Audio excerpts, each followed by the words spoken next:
Vanessa didn't have an easy childhood. You know, I was helping out a lot because my mom was gone. I had to, watch my brother and my sister all the time. And Her mom left when she was 13, so she had a lot of responsibility early on, and she missed out on a lot of the mother-daughter bonding and advice. I couldn't actually talk to her about things that I needed to talk to. I was growing up. I was, developing into me now, and it's just, she wasn't there, so I didn't know, and I didn't know a lot of stuff what was going on. She didn't know what a healthy relationship should be like, or what to look for in a boyfriend. So when she met a guy at 17, she thought she'd found the love and affection she needed. It was just puppy love, I think, at first, and he made me feel good when we first got together. Beginning of the relationship, he was really sweet. He would be romantically involved in the relationship like I wanted to be. He made me feel good, though. I mean, it was just, it was one of those feelings, when we were together, I had butterflies in my stomach.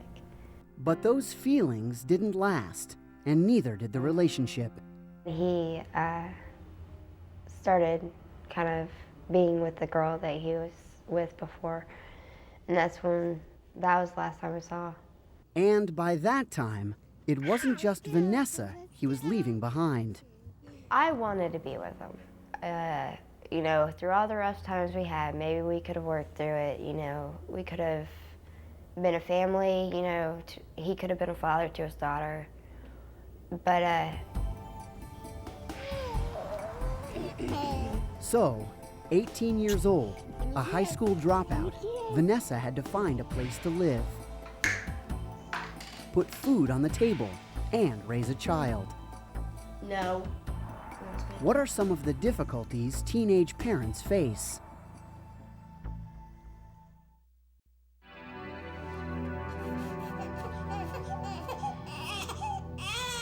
My aunt, she got pregnant when she was 15, and I remember my dad telling me that story right around the time I was 14 or 15, and I guess I made that my goal, not to have sex when I was in high school, because I didn't want to have to deal with a child or being pregnant. It's so hard to give that child the proper care it would need, especially since you're probably in school or you're gonna have to go get a job.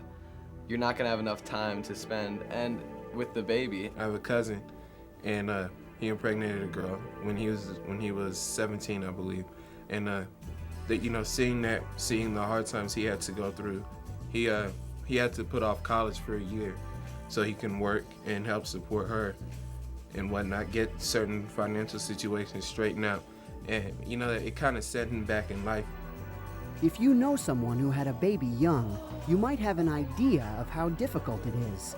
But only teens who have experienced it truly know what the struggle is like. They see the outside image, and that doesn't look so bad, and so then the risks just don't feel quite as heavy as if they'd seen some of the downsides of that. Teens need to see and hear the whole story.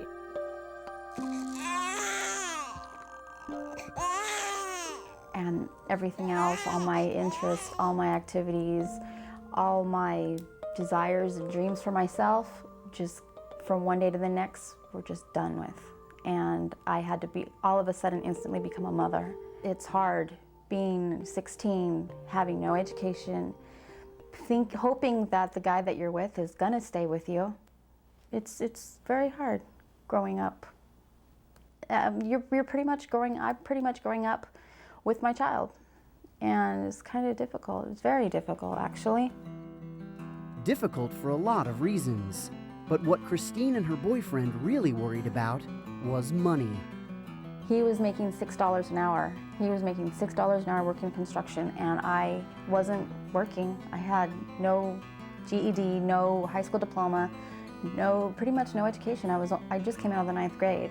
We lived paycheck to paycheck. It was struggling. Every week, it was like, well, what are we gonna pay this week? Are we gonna be able to pay for the rent? Are we gonna be able to pay for diapers? And there is assistance, but it's not enough. They didn't have enough. They couldn't support themselves. After several years, they split up, and Christine's son went to live with his father. This is something that upsets me so much right now, because I don't even get to see him anymore. Alone, uneducated, and unable to find a job, Christine had to move back in with her parents. Now she's going back to school for her GED.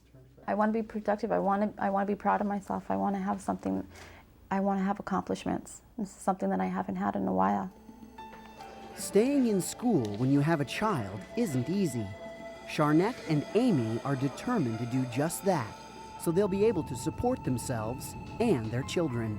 I knew that I was in for a lot more responsibilities than I already had. And now it's just hard because, like, I have to work and I have to go to school because I know I have to become somebody so that I could support him and myself. I've always been determined to stay in school no matter what. But it's something that I wanted to do. I want to go to college and further on my education so I can, have a better life for my kids and myself, my family. But what exactly does that involve? What is life really like when you're in high school with a baby? He's top priority. My son, I'm always gonna be there for him. I go to school, I go home for a little while, I spend time with him, then I come to work, and then I go home and spend time with him. And the day ends and I start again the next day. Basically, that's my day, my week.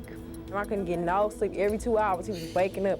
And I'm thinking I'm gonna be asleep for a little minute. And he's saying, I'm like, what is, I was like, every day I look at him, and I be like, I got a baby, I can't believe this is my baby. So I worry too, how it's gonna be when she goes to sleep and, how she's gonna wake up crying, you know what I mean? Constantly worrying about her, you know what I mean? Because it's like, I don't know, I hardly get any rest either. It's more like a freedom thing with me now because I'm 17 and I want to do a whole bunch of things and I know I can't do everything that I would want to do, and on weekends, my weekend is when I don't work, just staying home with the baby because if it's too cold, I can't take him outside. Depending on how the weather is and depending on if he's sick or not, I can't take him outside. So I stay home and I'm just like... Everywhere I go, I got to get everything ready, so we can go, and it's like there's places where we go and she's all crying, and I don't have warm water for her, so I got to go find a microwave, it's a lot of stuff, It's like being 18 with the baby, I'm a teenager now, so I do want to go out. I do want to go to the movies and everything, and I see everybody else around me going on. I'm like, I wish I could do that, but I know I can't. She and so many other teenagers have to put their own fun, their own plans on hold so they can take care of a baby. And even before the baby is born, the responsibility is huge.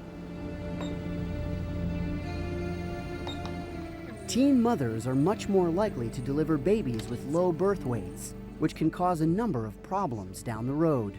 A lot of that had to do with actual entrance as far as starting prenatal care earlier. A lot of times they may not start prenatal care until maybe 7, 8 months down the line. And so we need, earlier they start because they get prenatal care early. Nutrition is really essential in that. And getting the care that they need, seeing how the baby develops already, getting their sonograms and just getting that early care prevents any problems later on. Hey, funny. Renee got prenatal care early on from a special program that matches up pregnant teens with a doula, someone who provides education and support during pregnancy, childbirth, and new motherhood. The doula will teach the teen nutritional education, go through their pregnancy as far as how the baby is developing, adolescent development too, also how their bodies are developing during this period of time too, and also how the infant is to be taken care of after the baby is born. If you have a doula, they're there to teach you that everything is going to be all right. They want your baby to be healthy, so they encourage you to go to all your visits, all your prenatal visits. They encourage you to go to the doctor to get checked out, make sure your baby's healthy. They encourage you to eat healthy. They just there to encourage you for the best and the best outcome of you and your baby. Renee learned about nutrition, proper weight gain, prenatal vitamins, how to handle the pain of labor, and how to care for her new, healthy baby girl.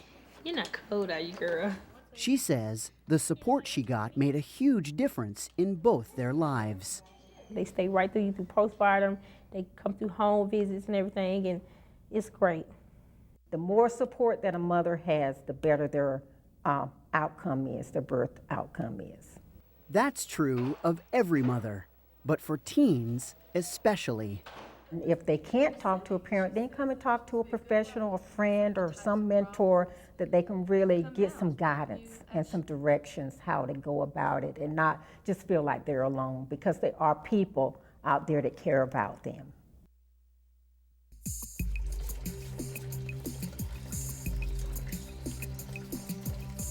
Vanessa didn't have the support of her boyfriend or her family when she was pregnant.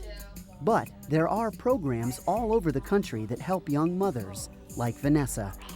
Families First Transitional Housing Center is a program for young homeless mothers aged 17 to 26, having one child under age 1 who doesn't have a home and who has some problems with maybe family or boyfriend issues. It seemed perfect for Vanessa. You have to choose 1 or 3 tracks: a vocational skills track, a vocational track, a GED track, or a job track. Vanessa is getting her GED and planning to take college classes. I did a pre-test to get in, and they said that it would be good. Okay. She's getting her education. She has a safe place to live and food for her daughter. But it's a lot of work, every day. Hey, stop. She's learning what it's like to be an adult, even though she's only 19. I have changed into being a troublemaker and, you know, on the streets all the time to me get my GED. To see a young lady come in with nothing and then perhaps leaving with a GED, vocational skills, or a job with benefits, it makes me feel real good about what we're doing here. It makes me feel very confident that she can go back out into society and live self-sufficiently and independently. I'm trying to get my life together in order to take care of her and put her in a good place to live. The aim of Vanessa's program and of anyone helping teen parents is the same. Give them self-esteem in terms of making them feel better about themselves, empowering them, giving them the confidence that they need to get back out and say, yes, I've made a mistake, but that doesn't stop life. What kind of support do teenage parents need?